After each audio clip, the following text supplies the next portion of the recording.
Hello, so my presentation is on transistors, computers, and integrated circuits. I'm going to spend most of the presentation talking about transistors because they're pretty much the basis for everything. The first transistor was created by Bell Labs, and it's a point contact transistor. Bell Labs is really famous because they created the C programming language and the Unix operating system, and they've received 9 Nobel Prizes for their work. So the point contact transistor has a spring pushing down a plastic wedge into a piece of germanium. The plastic wedge has gold foil on each side, and an important note, at the tip of the plastic wedge, there's a very, very small cut separating the gold foil. So the left and right sides are separate. And we see on the germanium, it says P and N type right here. So let me tell you what that means. So there are conductors, which transfer current. There are insulators, which prevent the flow of current. And then there are semiconductors, which kind of do both. So there are two types of semiconductors, N and P type. N are negative charge carriers, and P are positive charge carriers. So when you actually put the N and P type semiconductors together, they create a diode, and diodes only let current flow one direction. So diodes are really important because they allow the creation of really advanced circuits. And actually, a single semiconductor like germanium can have both N and P type on it. They're not actually separate physical materials. So here we can see kind of the breakdown for a point contact transistor. We can see that the top of the germanium is P-type and the rest is N-type, which creates a diode on each side where current flows down. So here's how we can kind of use the transistor and show how it works. So that we attach a small battery to the left side, which kind of creates a closed loop here. And given the orientation of the battery, it's flowing. The diode allows current to flow, the N and P type diode.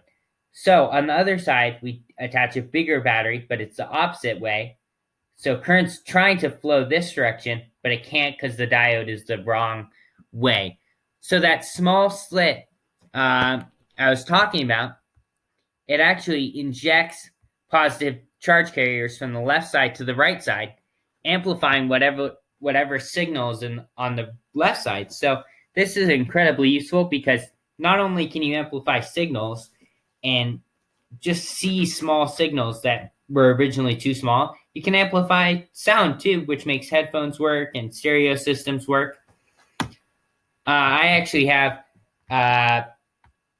lots of transistors in my home stereo system. I've taken it apart, and there are 3 transistors all screwed onto a heatsink for cooling. So there's one main problem about point contact transistors, and it's that they're very, very difficult to manufacture. They have a spring.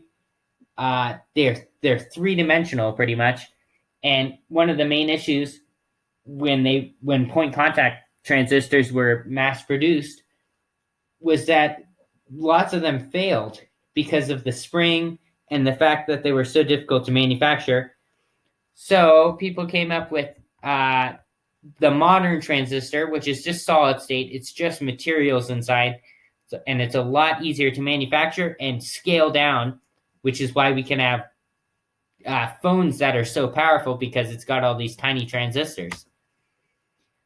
There's another use for transistors other than amplification, which is kind of how phones work, is them being used as a switch. So if current is put to the base, it allows current to flow from the collector to the emitter. And this allows the creation of logic gates, which is extremely important for computing and allows all computing logic to happen.